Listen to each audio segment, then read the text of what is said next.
Beneath every myth, there is a pulse, faint, but real. Before fangs, before wings, before scales and claws, there was someone. Someone whose existence left such a mark on those who witnessed it that generations would rather believe in monsters than accept the truth about themselves.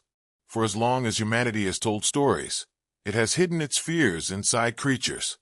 Demons that come at night, vampires who drink life, beasts born of punishment or pride. And yet, when you trace the threads of these tales, through the villages, battlefields, and ruins where they began, you often find the same thing, a person, a human face beneath the legend's mask. Why does this happen? Why do ordinary people become the raw material for myths that endure for centuries? Why does every culture, from the icy fjords of the north to the humid jungles of the south, create monsters that seem strangely familiar to one another? Perhaps it is because humanity has always needed a mirror, a reflection sharp enough to frighten us, and honest enough to reveal what we fear becoming. In this journey, we will follow the trail of legends back to their roots. We will search the line where the real world and the imagined one overlap, and we will discover that some of the most terrifying monsters in myth were, in truth, reflections of the people who once walked among us. Some were rulers who punished without mercy. Some were victims twisted by pain or disease. Others were strangers whose difference was enough to condemn them. Each, in their own way, became immortal, not through deeds of glory, but through the terror they inspired. According to legend, monsters exist to test us. According to history, they exist because of us. Let's begin where one of the darkest legends was born, in the mountains of Eastern Europe, where forests whisper the name of a man who impaled his enemies and drank their fear. Centuries later, his shadow would reemerge under another name, Count Dracula. But before the novels and the films, before Hollywood turned him into an icon of seduction and immortality, there was a ruler named Vlad of Wallachia, Vlad the Impaler. To his people, a hero who defended his land from invaders. To his enemies, a nightmare in human form. It was the 15th century. The Balkans were a frontier between worlds, Christian Europe, and the expanding Ottoman Empire. Wallachia stood caught between them, a small principality fighting for its life. Vlad was raised in that crucible. As a boy, he was taken hostage by the Ottomans, a guarantee of his father's loyalty.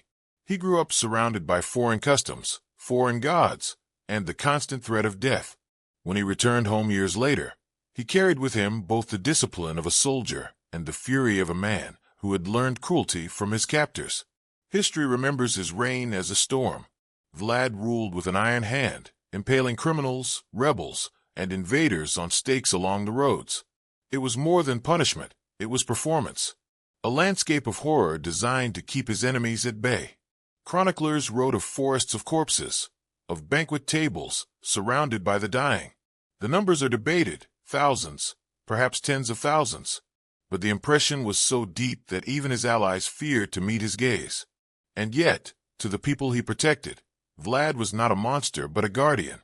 They told stories of how he punished the greedy and rewarded the honest, how thieves vanished from his lands, how peace, a brutal kind of peace, reigned. They saw justice where others saw blood. After his death, the legend did not fade. It transformed. By the time travelers from the West began to collect tales from Eastern Europe, Vlad's cruelty had already mutated into something supernatural. The impaler who drained his enemies of life became a creature who drained their blood. The night watchman of his land became a night stalker of the living. When Bram Stoker, centuries later, needed a name for his immortal count, he found Dracula, the son of Dracal, Vlad's father's title meaning dragon or devil. What Stoker may not have realized was that he was awakening an old memory, a nightmare that had slept inside Europe's collective mind. The historical cruelty of one man had fermented into myth, and once myth begins to breathe, it never truly dies. But Vlad was not alone. Throughout history, similar transformations have happened again and again. The line between real human and imagined monster is so thin that it almost disappears. A man with a disease that blisters his skin becomes the template for demons. A woman with rare beauty or knowledge becomes a witch or a siren. A stranger who arrives from another land, speaking another tongue, becomes the beast at the gate. There is, for instance, the tale of Peter Stump, a German farmer from the 16th century accused of being a werewolf. According to records, he confessed under torture to making a pact with the devil, using a magic belt that allowed him to transform into a wolf. He was executed publicly, but the details of his trial spread across Europe faster than reason could catch up. Villages began to report sightings of men who turned into beasts, and soon, the werewolf legend took root. Historians later suggested that Peter may have suffered from psychosis or epilepsy. Others thought he was simply a convenient scapegoat in a time of hysteria and superstition. But the story was too good, too frightening to let go. A single man, broken by fear and torture, became the origin of centuries of shape-shifting terror. Or consider the sailors of the North, who swore they had seen serpents as long as ships gliding beneath the waves. Today we know how the ocean can trick the eye. The swell of water, the backs of whales, the dance of light. But to those men, weary and half-starved, the sea was alive with creatures vast and unholy. The kraken, the leviathan, the Midgard serpent, names that gave shape to the chaos of the unknown. This is how myths are born, not from lies, but from misunderstanding, from the human instinct to fill the dark with stories. When fear meets imagination, the result is immortality. But myths are not only reflections of terror, they also preserve memory. Behind the monstrous, there's often a moral, a warning, or a wound that a people could not otherwise explain. The vampire warns against excess and corruption. The werewolf speaks to the beast within. The sea serpent reminds us of how small we are before nature. And so, even when science arrives and names the causes, rabies, porphyria, optical illusion, the legends remain, because they answer a deeper need. They give form to the formless. They let us talk about death, disease, and darkness in a language older than fear itself. Every culture has its own Vlad, its own Peter, its own creature born of misunderstanding and memory. And as we travel across time and continents, we'll see the same pattern repeating. Real people turned into eternal shadows, moments of violence or sorrow reborn as fables. And through it all, one haunting truth, that humanity creates its monsters not to destroy them, but to remember them, because to remember is to survive. And myths, in their strange, distorted way, are how we keep surviving. To understand the monsters, one must first understand the world that dreamed them. They were not born in silence. They rose from landscapes drenched in war, famine, plague, and faith. And everywhere, the same rhythm. Something terrible happens, and a story is told to explain it. Imagine medieval Europe. The forests were endless and dark, filled with sounds no one could name. Wolves prowled at the edge of the firelight. Villages vanished under disease. Graves were shallow, and superstition was deep. In that world, the unknown was not an idea. It was the air people breathed. At night, when the wind howled through the cracks of wooden walls, families whispered prayers, not to God, but to whatever listened closer. Every flicker of shadow was a spirit, every sudden illness a curse. And when someone died strangely, drained, pale, their body bloated or twisted, no one thought of infection or decomposition. They thought of the undead. This was the soil that grew the vampire. In Eastern Europe, centuries before Bram Stoker or Gothic castles, peasants already feared the strigoi, restless souls who rose from the grave to torment the living. In Greece, they were vrikolakas. In Poland, Yupper. Every culture gave them a name, a face, and a ritual to stop them. People nailed corpses to the ground, cut off heads, placed stones in mouths. To modern eyes, these acts seemed savage. But to those people, they were medicine, the only defense against what they could not explain. The vampire was not a creature of evil. It was an answer, a desperate logic. When death looks too much like life, something must be undone. The same logic birthed the werewolf. In the north, where hunger and isolation ruled, villagers told tales of men cursed to become beasts under the full moon. The moon, constant yet changing, became a perfect symbol for transformation. And beneath that silver light, the line between man and animal blurred. Hunters vanished in winter woods and returned changed, their eyes different, their speech rough. Was it trauma, starvation, or simply survival? No one knew. But the story of the Wolfman explained everything: rage, violence, addiction, madness. Across the seas, in distant jungles and deserts, other forms emerged. In West Africa, the Assaman, a being who could shed its skin and drink blood, warned of greed and betrayal. In ancient China, the Jiangshi, a stiff, hopping corpse, punished those who disturbed the balance between the living and the dead. In the Americas, the Nawal or skinwalker embodied the fear of forbidden power, humans crossing into animal form through witchcraft. Different lands, different languages, but the same heartbeat, a universal anxiety about transformation, death, and the fragile boundary between the human and the monstrous. What's striking is how geography shaped the monster's form. In regions of dense forest, they had fur and claws. In open plains, they became shadows that hunted in the wind. In coastal towns, they grew tentacles and scales. The environment itself fed the imagination, turning storms into serpents, volcanoes into dragons, fog into ghosts. To the ancient Norse, the ocean was not water, but chaos incarnate, the endless serpent Jormungandr circling the world. To Pacific Islanders, the ocean was alive with spirits of the drowned. And to desert tribes, the night sky was full of fiery eyes, demons, jinn, or angels fallen from grace. Wherever the landscape threatened survival, myth transformed that threat into a being with a name. Because once it had a name, it could be bargained with. Feared, yes, but also understood. Consider disease.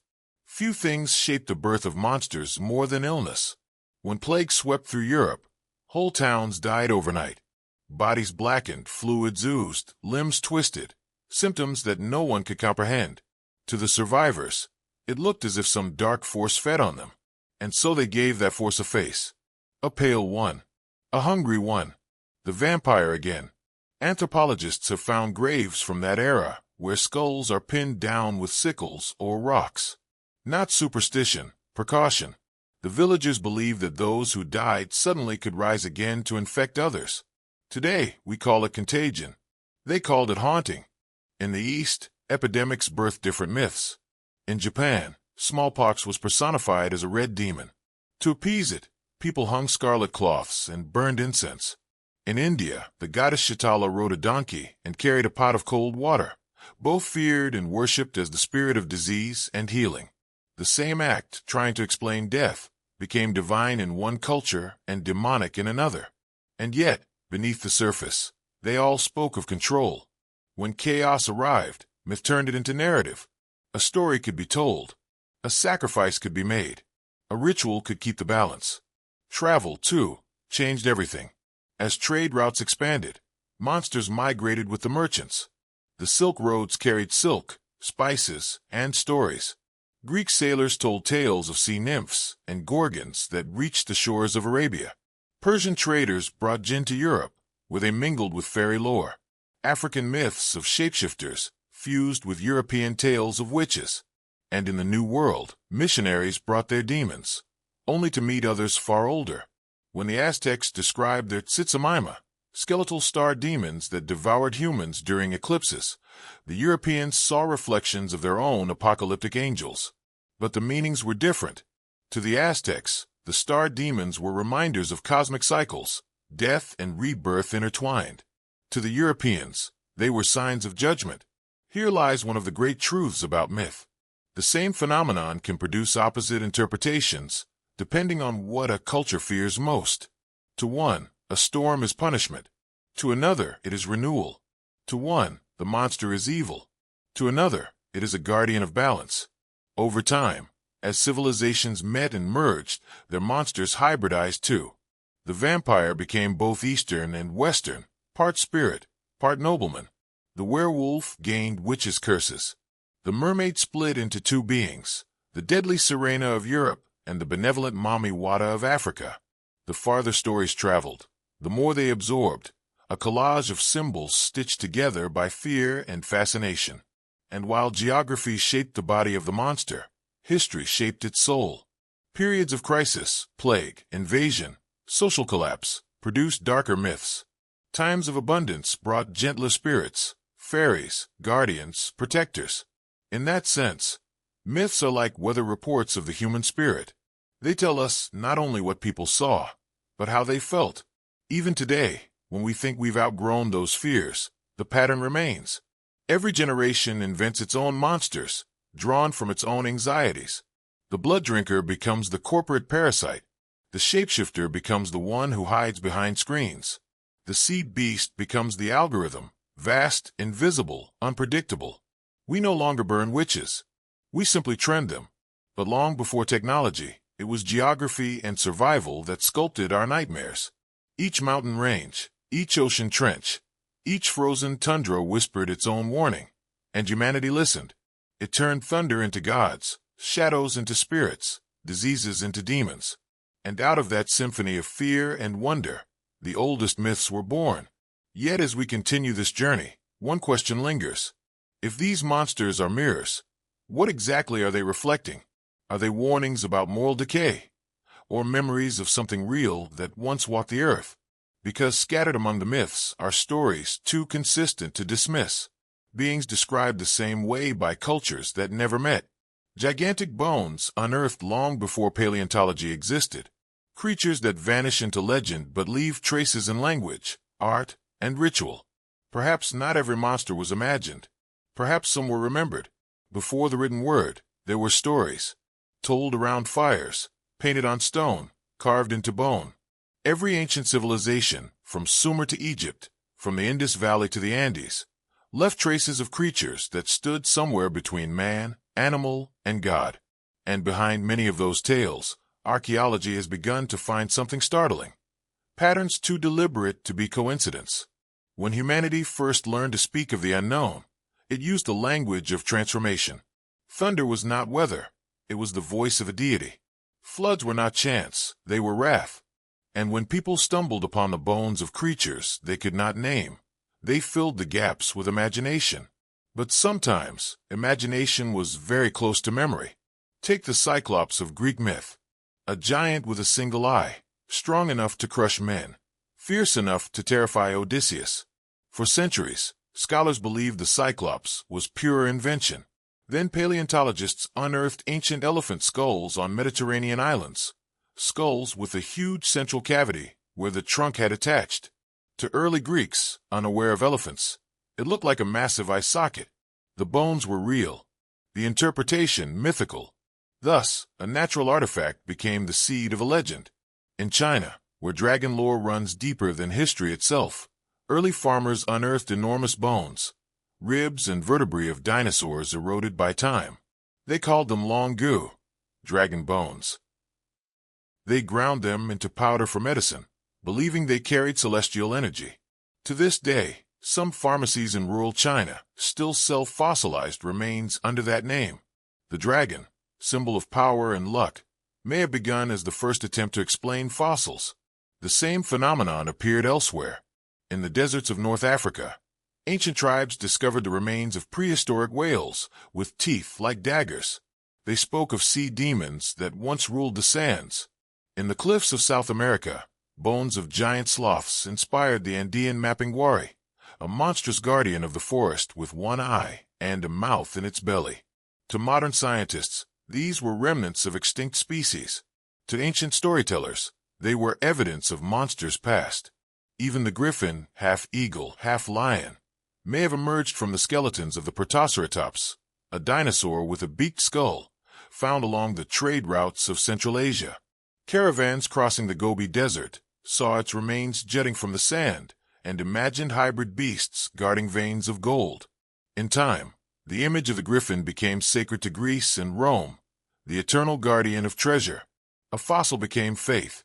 But fossils are only part of the story. Many monsters were born from real people, recorded, feared, and misunderstood. In medieval chronicles, wild men appeared again and again, hairy, speechless, living on the edge of civilization. Some may have been hermits or outcasts suffering from hypertrichosis, a rare condition that causes excessive hair growth. Others were stories spread to mark the border between us and them. Yet these wild men evolved into the archetype of the savage beast, precursors to the Yeti, the Bigfoot, and countless forest spirits around the world. In Central Europe, Tales of witches drinking blood or dancing with demons might have originated from misunderstood diseases. Porphyria, a rare disorder affecting the skin and blood, can cause light sensitivity, receding gums, and reddish teeth.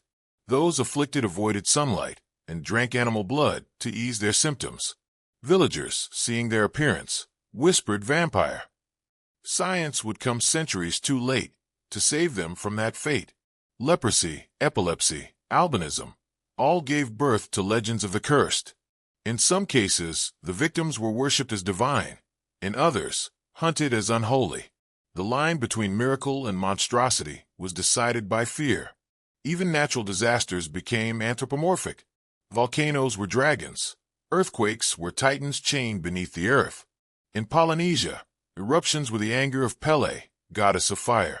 In Japan, they were the movement of Namazu, the giant catfish trapped under the islands.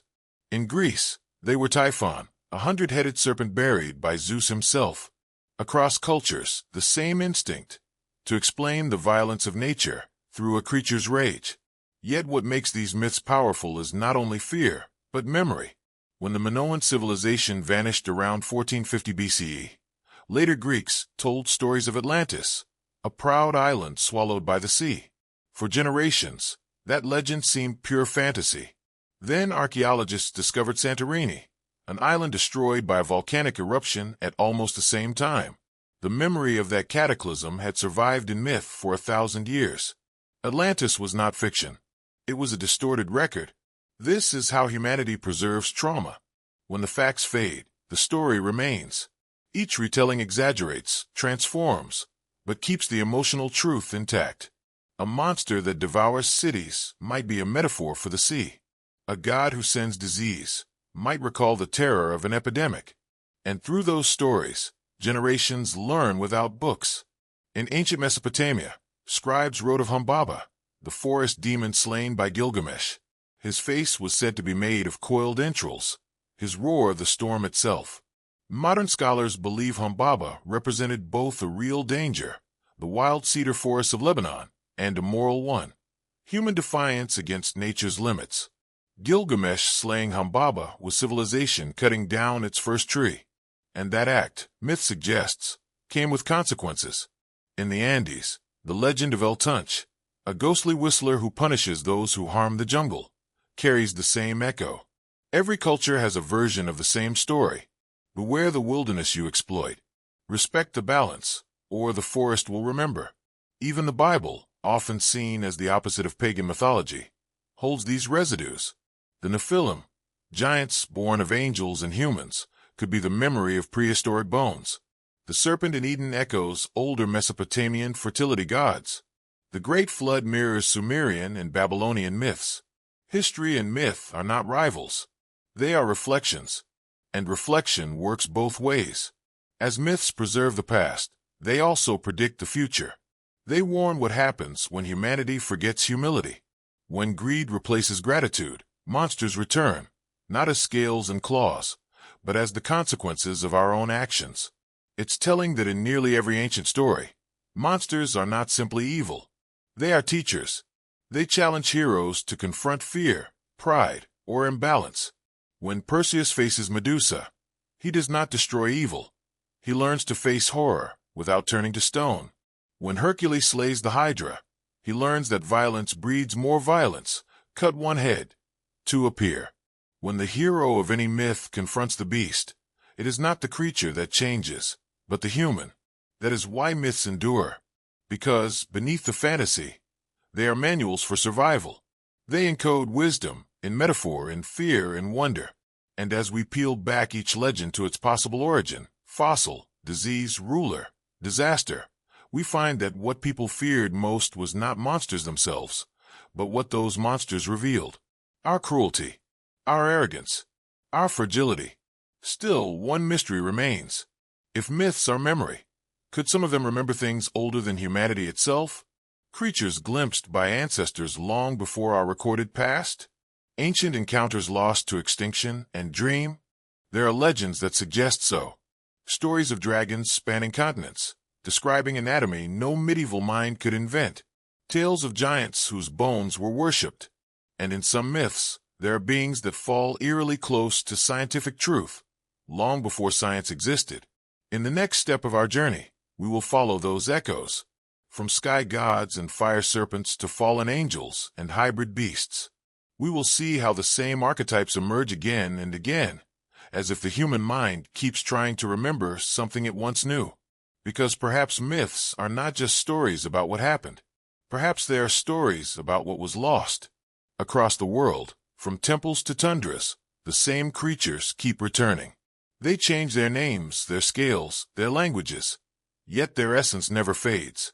Dragons, vampires, giants, shapeshifters, 4 pillars of the human nightmare, standing in every civilization like eternal mirrors. What connects them is not biology or geography, but meaning. They are the vocabulary of our deepest fears. The dragon is fear of chaos. The vampire, fear of decay. The giant, fear of insignificance. The shapeshifter, fear of the unknown within ourselves. Together, they form the oldest mythology we have. Humanity's struggle to define what it means to be human at all. Let us begin with the oldest, the dragon. No creature has appeared in more places, more forms, or more contradictions.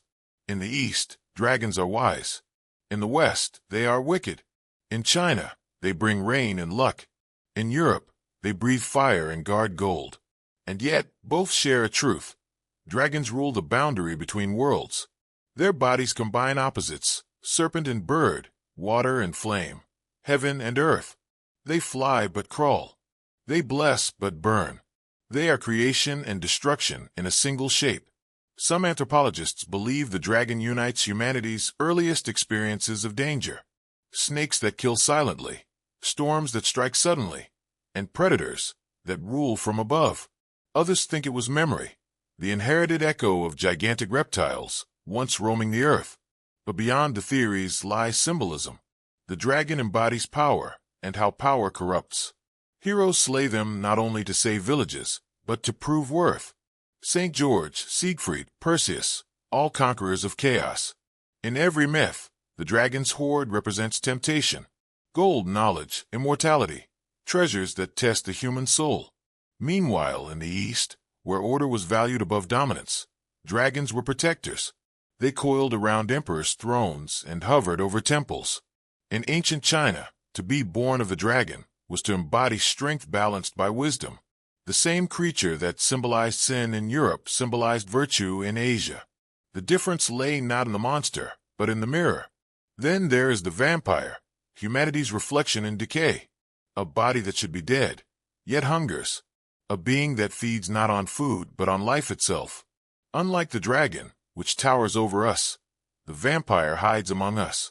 It looks like us, speaks like us, loves like us, but lives beyond us. In medieval Europe, the vampire embodied the corruption of the flesh, the fear of contagion and moral rot. It was not coincidence that vampire hysteria spread alongside epidemics. When villages saw death multiply without cause, they imagined someone somewhere was stealing life to prolong their own. Blood, the symbol of vitality, became both the cure and the curse. But beneath superstition lies psychology. The vampire is every addiction given form. It is desire that devours. Lust, greed, vanity, eternal thirsts that consume humanity. Even in modern tales, the vampire remains the most human of monsters. Seductive, tragic, intelligent, a predator born from loneliness. In its immortality lies the oldest punishment: to never change, to never die, to always crave. Some historians trace this archetype to real diseases. Tuberculosis left its victims pale and thin, coughing blood. Rabies caused biting, aversion to sunlight, and madness. Porphyria made skin blister under daylight, and teeth glow red. In a world without medicine, such symptoms were proof enough of the undead. And so myth became a diagnosis. From vampires we move to giants, beings that tower over the world, both in size and meaning. Every culture has them. The Nephilim of the Bible, the Jotun of Norse sagas, the Titans of Greece, the Daityas of India. They represent an age before humans, when the earth was wilder and the rules were different. To early people, the discovery of massive bones, mammoths, mastodons, dinosaurs, proved their existence. Who else could leave footprints as wide as lakes? Yet the giant is not just a relic of paleontology. It is a moral symbol, the arrogance of size, the hubris of strength. The giant's downfall is inevitable because the small must triumph over the great. David over Goliath, Zeus over Kronos, Odin over the frost giants, civilization over chaos. But sometimes the giants are mourned, not hated. In ancient Basque tales, they built the mountains and taught humanity to farm. In Irish myth, the Fomorians ruled the seas before being overthrown. Even in defeat, they are ancestors. Perhaps that is why children still imagine them, towering protectors or bullies, always just beyond reach. The archetype reminds us of what we once were, or what we fear becoming again. Too big for balance, too powerful for empathy, too sure of our place atop the world. And then, the most intimate archetype of all, the shapeshifter. Unlike dragons or giants, the shapeshifter hides inside us. It is the fear of losing control, of identity dissolving into instinct. Werewolves, selkies, kitsunes, skinwalkers, names for the same phenomenon, the double self. Psychologists call it the shadow, the part of the psyche we deny, but cannot destroy. The shapeshifter myth gives that inner chaos a face. In it, we see our animal nature made visible. Every rage, every forbidden impulse, every mask we wear. When a man turns into a beast under the moon, it is not the moon's magic. It is the truth he hides from daylight. Across centuries, these stories have served as therapy for civilizations. The werewolf warns against surrendering to instinct. The trickster fox teaches the danger of deceit. The doppelganger, your exact double, confronts you with mortality itself. If there's another you, then what are you worth? But even here, science finds its shadows. Lycanthropy, a real psychiatric condition where people believe they transform into animals. Schizophrenia, voices whispering, faces splitting, identities fracturing. The myth and the mind mirror each other perfectly. Our fears of the supernatural were often our first attempts to describe mental illness. All these archetypes, dragon, vampire, giant, shapeshifter, may seem different, but they orbit the same truth. Every monster is a metaphor for imbalance. The dragon hoards. The vampire consumes. The giant overreaches. The shapeshifter forgets who it is. And in every story, humanity must confront that imbalance to restore harmony. That is why these myths are never merely entertainment. They are maps of morality. They show how civilizations understood justice, excess, humility, and the cost of ignorance. To slay the dragon is to master greed. To cure the vampire is to face desire. To outsmart the giant is to respect one's limits. To endure the shapeshifter's curse is to find one's true self. We think of them as stories from a primitive age, yet every generation rewrites them. Today, dragons appear as corporations, vampires as influencers, giants as nations, shapeshifters as algorithms. Different scales, same lessons. Myth never dies. It adapts. And that adaptation is not random. Across continents, across millennia, the same creatures reappear as if woven into human DNA. Some scholars call this the archetypal imprint, an inherited structure of the collective unconscious, described by Carl Jung. He believed myths were dreams shared by all humanity, recurring symbols expressing the psyche's needs. The monster, in this view, is not the enemy of man but his shadow, the half of the soul that demands acknowledgement. When cultures forget this, the monster turns literal. It walks again. History repeats. And humanity must once more remember the meaning behind its fears. Because dragons, vampires, giants, and shapeshifters are not extinct. They've only changed their names. They live in greed, addiction, pride, and denial, for modern monsters that still haunt our species. The myths remind us not how to destroy them, but how to live beside them. In the next chapter of our journey, we will descend deeper into the myths that blend man and beast, life and death. From mummies to mermaids, from the headless horseman to the living dead, we will uncover how humanity turned the fear of mortality into an art form, and why, even today, we still can't look away. From the moment humanity learned to bury its dead, it began to dream of bringing them back. Death was never just an ending, it was a door. And in the oldest myths, someone was always trying to find the key. Across the ancient world, from the Nile to the Andes, the line between life and death was thin. Bodies were preserved, rituals repeated, names spoken aloud, so that the soul would not vanish. This was more than religion. It was resistance, the refusal to accept that something so full of love and memory could simply disappear. And from that longing came some of the most haunting figures in mythology. The mummies, revenants, and resurrected gods who defied the final silence. Let's begin where the obsession with eternity became an art form, Egypt. To the ancient Egyptians, death was a journey, not a destination. They believed the soul, or Ka, continued after the body's demise, but it needed a home, a vessel. So they created one through mummification, a science of immortality practiced for millennia. Organs were removed, the body dried, anointed, wrapped, and entombed with food, jewelry, and spells. Every step was an act of faith, that the preserved body would allow the spirit to return, reborn in the afterlife. But faith has a way of turning into legend. When early explorers entered tombs thousands of years later, they found bodies eerily intact, faces still shaped by flesh, eyes replaced by stones that seemed to watch. The air was heavy with the scent of resin and time. They imagined curses whispered in the dark, ancient kings waiting for revenge. Thus, the mummy's curse was born, not in Egypt, but in the minds of those who disturbed its peace. The myth spread like wildfire in the 19th century, fueled by colonial fascination and fear of retribution. When Lord Carnarvon, patron of Tutankhamun's tomb, died soon after its opening, newspapers proclaimed that the pharaoh had struck from beyond the grave. Science called it coincidence, perhaps infection, perhaps coincidence, but myth called it justice. And myth, as always, is louder. Yet deeper than superstition lies symbolism. The mummy embodies humanity's oldest hope, to defeat decay, to master time. It is the ancestor of every modern dream of preservation, cryogenics, cloning, digital immortality. What the priests of Egypt did with salt and linen, we now attempt with silicon and code. But Egypt was not alone in dreaming of resurrection. In Mesopotamia, legend spoke of gods who died and rose again. Tammuz, the shepherd deity, mourned each summer and reborn with the spring rains.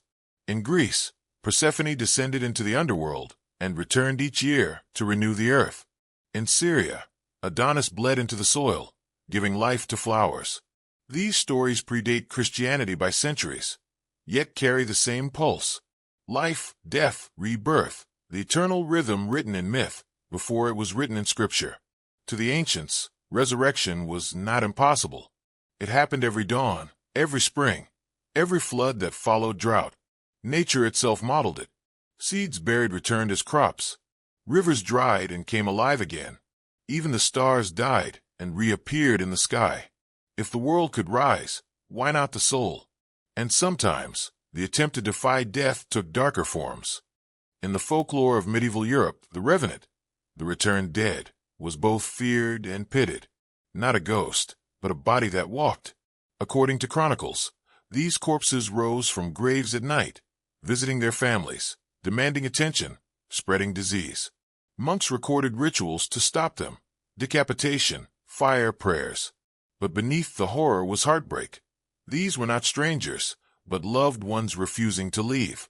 One of the earliest accounts comes from 12th century England, where a man of Berwick was said to rise each night and knock on doors until entire villages fled.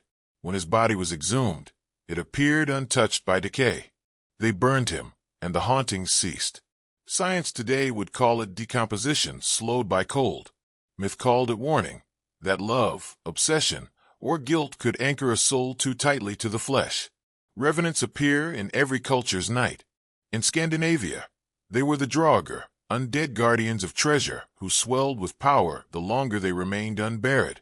In Slavic lands, they became Yupari, precursors to vampires. In China, they were Jiangshi, corpses that hopped through villages, stealing life force. The forms differ, but the message is shared. Those who die in unrest, unjustly, violently, or without ritual, cannot find peace. The living must remember, or the dead will remind them. Archaeologists have unearthed burials that confirm how seriously this was taken. Skeletons pinned with rocks, decapitated, or buried face down, preventive measures against the restless dead. To modern minds, it may sound macabre. To ancient ones, it was compassion, ensuring the traveler found the way beyond. But the most fascinating part of these myths is how they evolved from tragedy to transcendence. Over time, the walking dead stopped being objects of fear and became symbols of transformation. In early Christianity, the resurrection of Christ redefined death entirely, not as horror, but as victory. The same archetype that terrified peasants became the foundation of hope. The corpse that walks no longer spreads plague, but salvation. Later, in literature and science, the myth turned once again. Mary Shelley's Frankenstein reimagined resurrection as technology, man playing God. The result was no longer divine, but monstrous. Yet Shelley's creature, stitched from corpses and animated by lightning, was not evil by nature. It only became monstrous when abandoned by its maker. The story is not about creation gone wrong. It's about compassion gone missing. Once more, myth mirrored humanity's conscience. In modern culture, the revenant survives as the zombie, stripped of mystery, mass-produced by cinema. But even here, the ancient logic persists. The zombie epidemic is our new plague, our new moral test. In it, we see fear of contagion, loss of individuality, and the collapse of empathy. Each generation reshapes the myth according to its deepest dread. The corpse still walks, only now it hungers for connection as much as flesh. Psychologically, these stories satisfy the oldest paradox. We fear death, yet cannot imagine a world without us. So we invent beings that prove existence continues, even if grotesquely. Better undead than unremembered. Better cursed than gone. And perhaps that is why, even today, stories of resurrection comfort as much as they frighten. They whisper the same promise that the ancient Egyptians carved into stone thousands of years ago. What is remembered lives. What is honored returns. The myth of eternal life is not a denial of death. It is a demand for meaning. Every mummy, every revenant, every resurrected god tells us the same thing. That memory is stronger than decay. That what we love cannot truly vanish.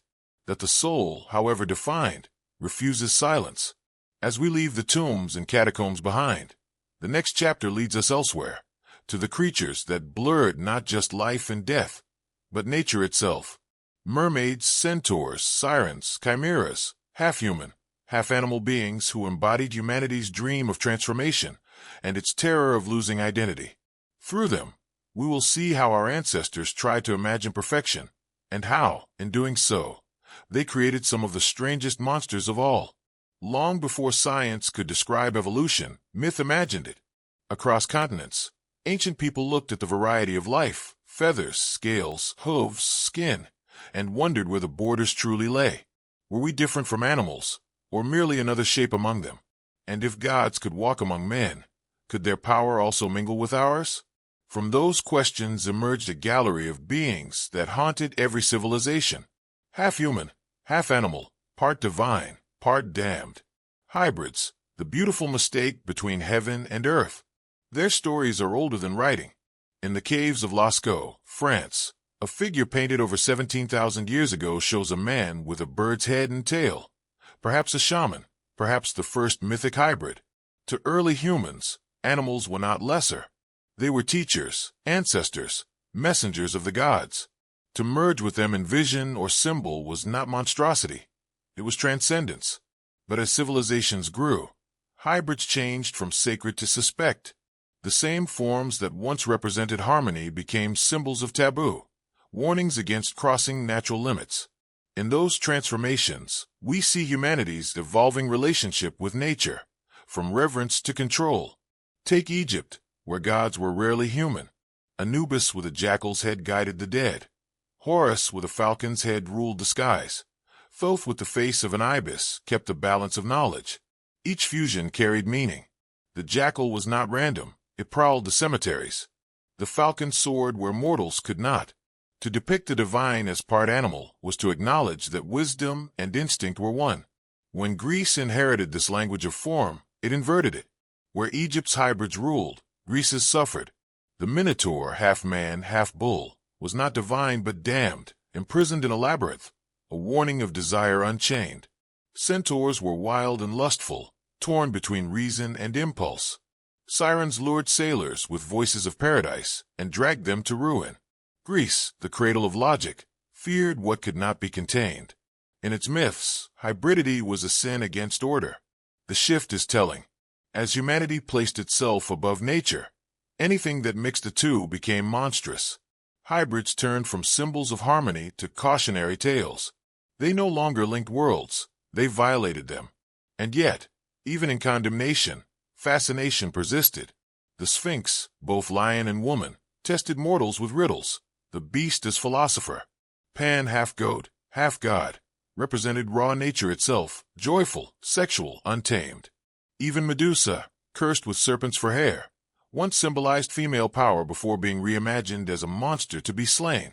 Each hybrid carried a memory of an older belief, that divinity is not separate from instinct, but born from it.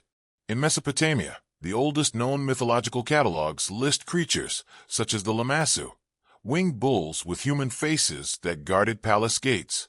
They were not meant to terrify, but to protect. Power came from fusion. To combine the strength of beasts with the intelligence of man was to approach completeness. That same idea reappears in Asia. In Hindu mythology, Vishnu's avatars include half-man, half-lion Narasimha, who appears to restore cosmic justice. In Japan, the fox spirit Kitsune shifts between woman and animal to test human virtue. In China, the Qilin, with scales like a dragon and hooves like a deer, brings peace wherever it walks. Everywhere, hybridity carries dual meaning, blessing and danger, gift and curse. Why do these beings captivate us still? Because they embody contradiction, the essence of humanity itself. We are animals with consciousness, gods with limits. Hybrids externalize that tension. They are mirrors of our divided nature.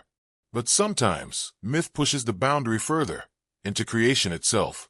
In the book of Genesis, the Nephilim are born from the union of sons of God and daughters of men. They are giants, heroes, destroyers, echoes of divine rebellion. Later apocryphal texts claim their sin brought the great flood. The lesson was clear. Mixing the mortal and immortal leads to catastrophe. In that story, the hybrid becomes a warning against pride, a cosmic reminder of humanity's place. Yet, science and archaeology have found intriguing shadows beneath these myths. Ancient skeletons with genetic anomalies, tribal practices of ritual masking and animal skin wearing, and hallucinogenic rites where participants believed they became animals, all hint at real experiences that inspired the tales. Shamanic transformation, the spiritual act of becoming the animal, lies at the root of nearly every early religion. The hybrid was not fiction, it was revelation. Over time, the symbolism migrated from temple walls to the human heart. When Christianity spread through Europe, old gods were rebranded as devils. Pan's horns became Satan's. The serpent of fertility turned into the serpent of temptation. Wings, once signs of divinity, now marked fallen angels. In erasing the hybrids, humanity declared separation from nature complete. But something essential was lost, the belief that instinct could be holy. Even so, hybrids never vanished. They adapted, as they always do. In medieval bestiaries, knights battled creatures that reflected moral struggles: the basilisk, pride; the manticore, deception; the chimera, ambition. Each was an allegory disguised as an animal. And in Renaissance art, the fascination returned. Centaurs, mermaids, and satyrs reappeared, not as monsters but muses. They spoke to the part of humanity that longed for freedom from human limits. The mermaid, in particular, became a global phenomenon. From the Sirena of Spain to the Ninjio of Japan, from the West African Mami Wata to the Inuit Sedna, the same motif surfaces.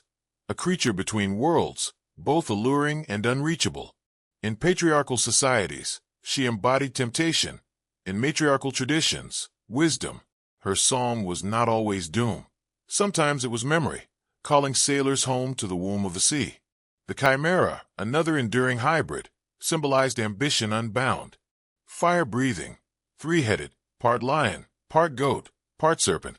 It represented chaos trying to exist in one body. Artists later borrowed the term to describe anything impossible, yet desired. We still use it today, a chimera. to mean a dream that cannot be realized. And ironically, modern genetic science, splicing species in laboratories, has made that metaphor literal again. In our pursuit of knowledge, we have become the new myth makers, merging DNA where once we merged gods. What myths once called forbidden creation, science now calls research. Cloned animals, human-animal organ experiments, artificial intelligence, all hybrids of a different kind. Each promises progress. Each risks the same ancient curse, forgetting humility. Because every hybrid myth ends with a question, not a victory. What happens when we succeed? When we finally blend human and divine, organic and artificial, will we still recognize ourselves? That question haunted even the earliest stories. In Mesopotamian legend, King Gilgamesh sought immortality and met Utnapishtim, a man made godlike after surviving the flood. Gilgamesh failed to join him, learning instead that to be human is to be incomplete, and that imperfection is what gives life its meaning. Hybrids, in that sense, are symbols of temptation, the wish to be more than human, and the danger of losing what makes us human in the process. They remind us of an uncomfortable truth, that balance, not perfection, is the essence of wisdom. To deny our animal nature breeds arrogance. To surrender to it erases our soul. Somewhere between the two lies harmony. The same harmony our ancestors painted on cave walls and carved into stone. As our journey continues, we leave the hybrids behind and step into the realm of symbols themselves. Numbers, colors, animals, objects. Every element of myth carries meaning older than language. From the serpent to the sun, from the moon to the mirror, the next chapter will reveal how the code of myth was written, and why it still shapes how we dream, fear, and believe today. Before myths were stories, they were symbols. Before gods had names, they had shapes, colors, and numbers. And long before writing, humanity spoke a silent language, one built from the images that still move us today. The serpent, the tree, the eye, the fire, the circle. These were not decorations. They were the alphabet of belief. Every civilization used them, and though the meanings changed, their power never did. A symbol is not a word. It doesn't tell, it reveals. It doesn't explain, it invites. Through symbols, our ancestors could describe what had no language, the soul, the cosmos, the invisible laws of life. And when myths spread across continents, these symbols became the common grammar of the human mind. Let us begin with the oldest, the serpent. Few images are more universal or more paradoxical. It is both creator and destroyer, healer and deceiver. In ancient Sumer, the serpent represented renewal, shedding its skin to be reborn. In Egypt, it circled the sun god Ra as the Uraeus, a symbol of eternity. In Greece, it twined around the staff of Asclepius, the god of medicine.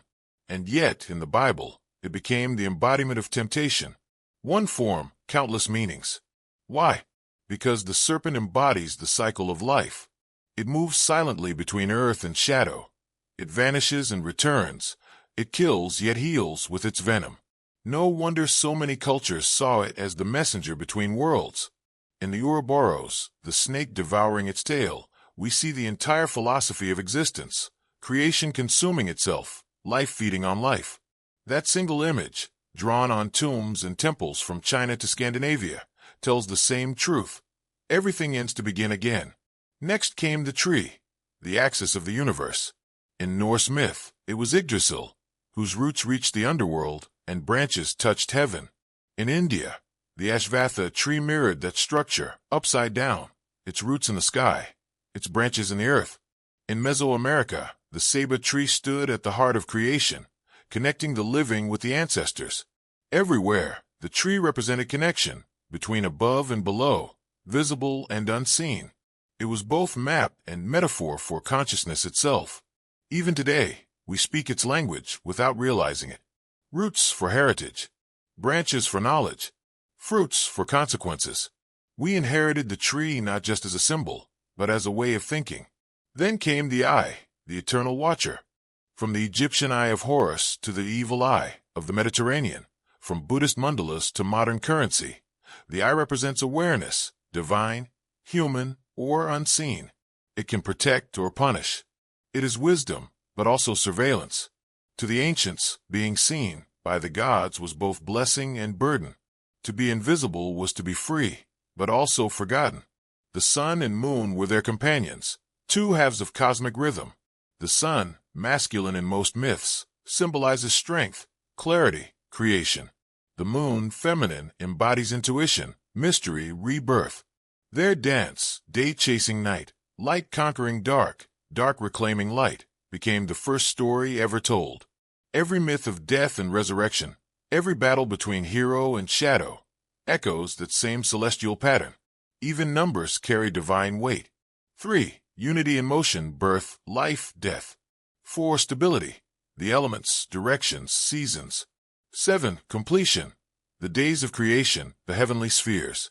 12. Order, months, apostles, zodiac signs. In myth, counting was never arithmetic, it was metaphysics. To know a number's meaning was to know the hidden architecture of the universe. Colors, too, were never mere pigment. Gold meant divinity, blue meant spirit, red meant vitality or danger. White could mean purity in one culture, death in another. Black was not evil but potential, the fertile void before creation. The myths painted with emotion before words existed. Animals, meanwhile, were living metaphors. The lion for courage, the owl for wisdom, the wolf for instinct, the raven for mystery, the deer for innocence. When people dreamed of animals, they believed the dream carried messages, guides from the unseen realm. Totems, familiars, spirit beasts, all expressions of a shared truth. The natural world was not separate, but sacred. Objects became sacred too.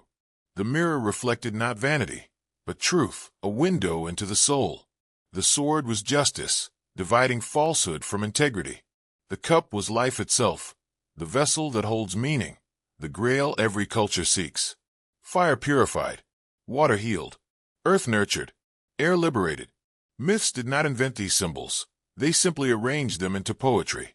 And every symbol, no matter how ancient, carried a story.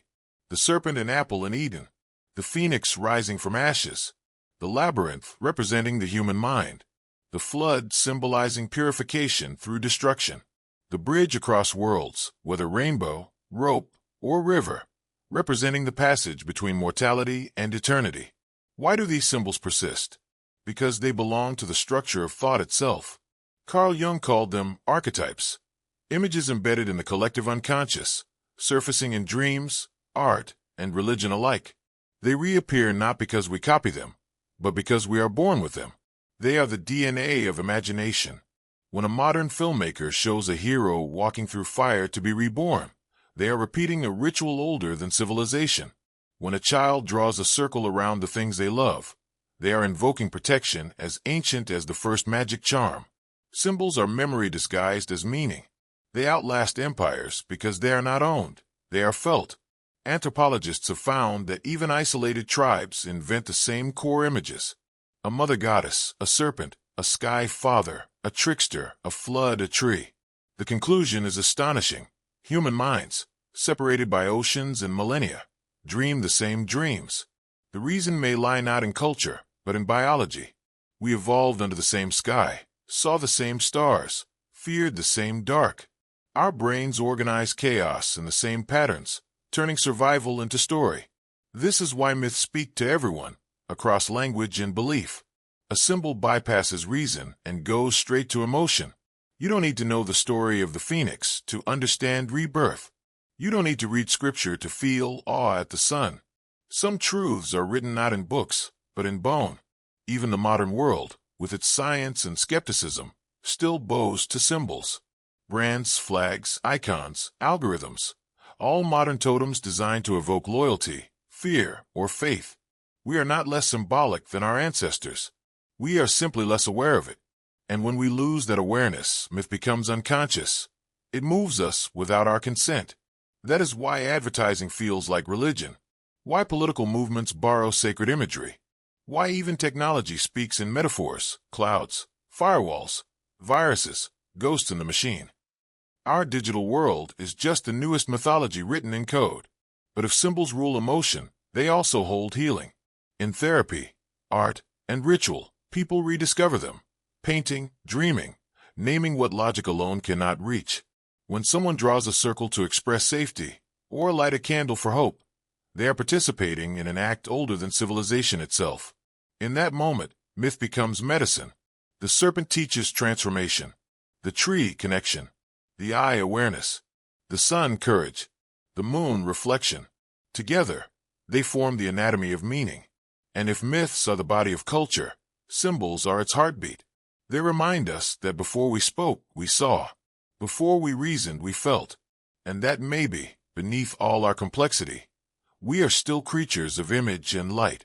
As our story moves forward, those symbols will begin to breathe again, reborn in the modern age. Because though the temples have fallen, the myths never left. They only changed their faces, appearing now in movies, festivals, languages, and dreams. In the next part of our journey, we will follow these echoes to see how ancient monsters and sacred symbols live quietly within our everyday world, disguised in plain sight. The temples have fallen. The fires of sacrifice are long cold. But the myths, they are still here. They live not in stone or scripture, but in the rhythm of our daily lives. In the words we use, the movies we watch, the celebrations we repeat without remembering why. The old gods have gone nowhere. They have simply changed costumes. Every time we speak of facing our demons, slaying dragons, or rising from the ashes, we are quoting stories thousands of years old. The language of myth became the language of thought. And through that language, ancient beliefs continue to guide the modern imagination, invisible but enduring. Consider our heroes. The superhero, invincible yet flawed, is the direct descendant of the demigod. Superman is Heracles reborn.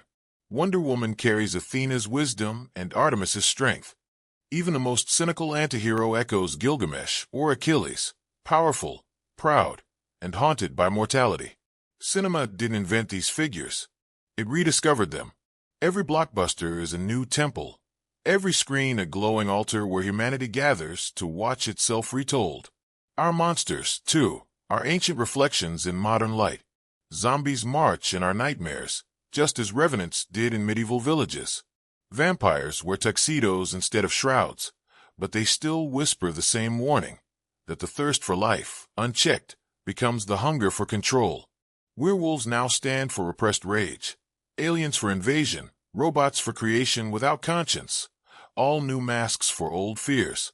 We may no longer fear the forest, but we fear the algorithm. The monster evolves as our dangers evolve, keeping pace with our progress. And yet, the old rituals remain, woven into new forms. Take Halloween. Its roots lie in the Celtic festival of Samhain, when the veil between worlds was believed to thin. Fires were lit to ward off spirits. Masks were worn to confuse them. Today we wear costumes and carve pumpkins, but the logic is the same. Laughter against the dark. Or Christmas, celebrated near the winter solstice, when the sun is reborn after its longest night.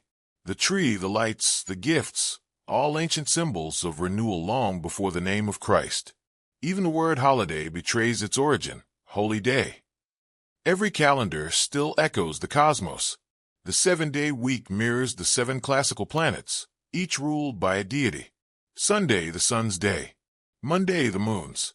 Saturday, Saturn's. Our time itself is mythology disguised as math. Science, too, inherits its metaphors from myth.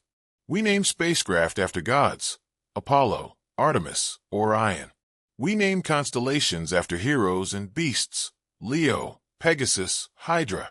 We send telescopes to the heavens, still seeking Olympus, only now through glass and gravity. Every scientific breakthrough is, in its own way, another Promethean fire, knowledge wrestled from mystery, both gift and curse. In medicine, the caduceus of Hermes still symbolizes healing, though it once guided souls to the afterlife. Hospitals bear the serpent staff. Pharmacies use alchemical signs born from Hermetic lore. Even DNA, the double helix, resembles the intertwined serpents of the ancient symbol. Myth and science, far from enemies, have always shared a heartbeat. One tells how the world works, the other tells why it matters.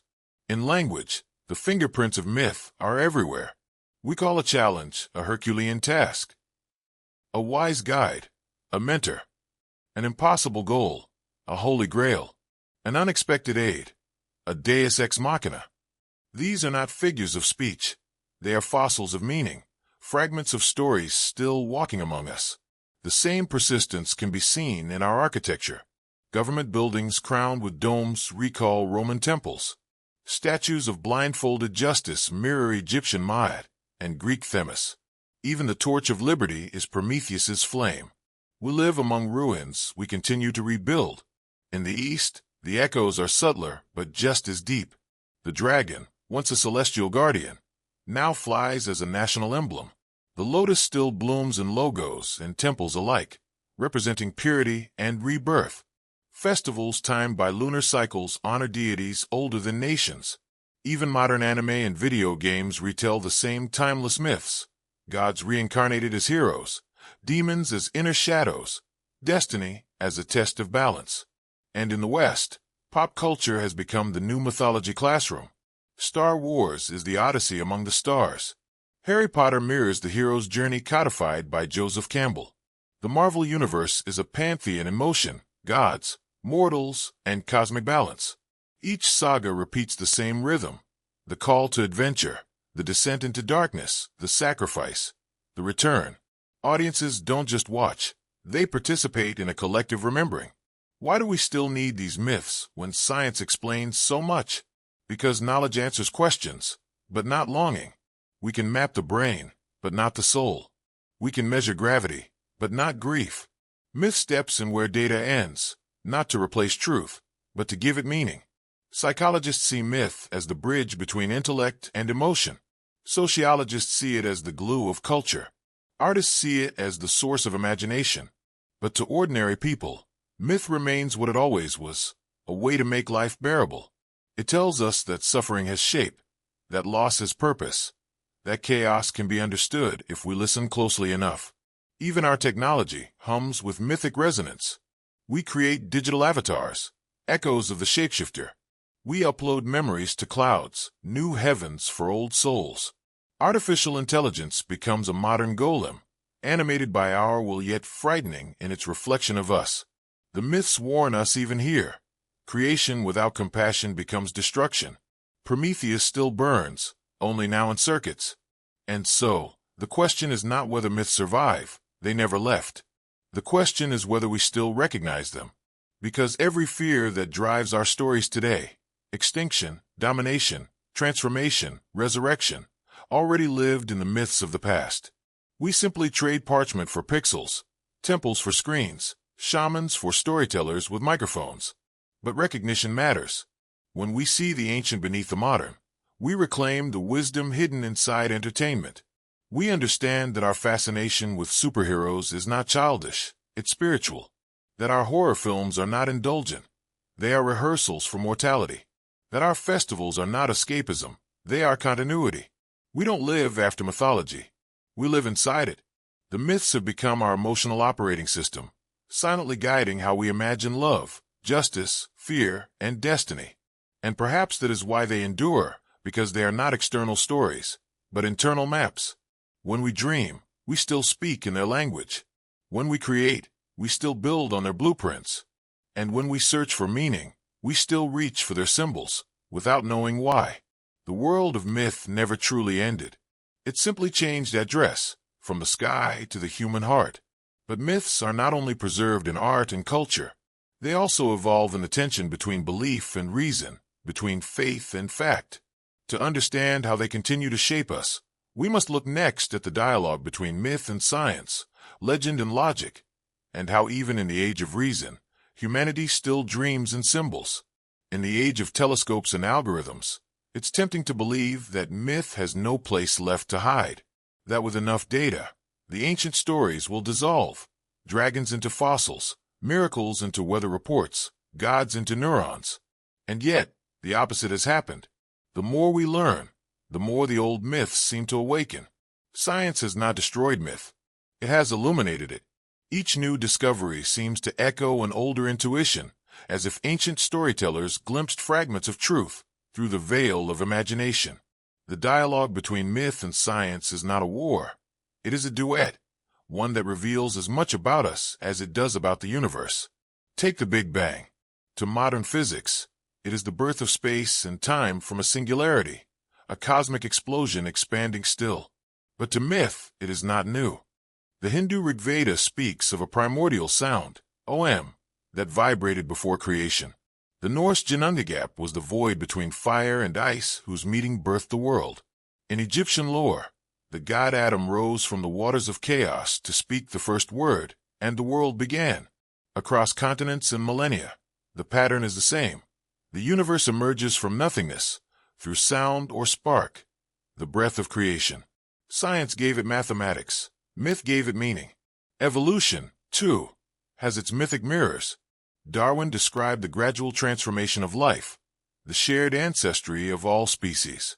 Long before him, the Greeks told of produce, the ever-changing sea god, and of metamorphoses that turned mortals into trees, birds, or stars. The Mayans believed humans were made from corn, molded and remolded by divine trial. In Africa, the Yoruba said humanity was sculpted from clay by Obatala, who learned from his mistakes and began again. Behind these tales lies the same realization, that life is not fixed, but fluid. That creation is not an act, but a process. And as science looks backward through time, it keeps rediscovering ideas that myth already encoded. The cosmic web of galaxies resembles the Hindu vision of Indra's net, a lattice of jewels reflecting one another, each containing all. Quantum entanglement echoes the old Hermetic axiom, as above, so below. The study of consciousness hints at unity between observer and observed, the same truth mystics expressed when they said the divine is not out there, but within. It is not that ancient myths predicted science, they intuited it. They used poetry where we use equations, ritual where we use research, and their purpose was not accuracy, but relationship, to remind humanity that understanding the world is not the same as controlling it. Psychology, too, has breathed new life into mythology. When Sigmund Freud spoke of the Oedipus complex, he was not inventing a pathology. He was uncovering a pattern as old as tragedy itself. When Carl Jung explored archetypes and the collective unconscious, he gave myth its scientific citizenship. He argued that gods and monsters are not external entities, but psychic forces, universal symbols that express the structure of the human mind. For Jung, the hero's journey was not a story, but a map of transformation. The dragon we slay is our fear. The treasure we win is self-knowledge. The return to the village is the integration of what was once hidden. Every myth, in this view, is an allegory for becoming whole. And every generation must walk its own labyrinth of trials to find meaning. Neuroscience now begins to support this intuition. Brain imaging shows that mythic storytelling activates regions tied to empathy, emotion, and identity far more than abstract reasoning does. When we hear a story, we don't just listen, we live it. Our nervous system reacts as if we ourselves are slaying the dragon, crossing the desert, dying and being reborn. Myth, then, is not falsehood.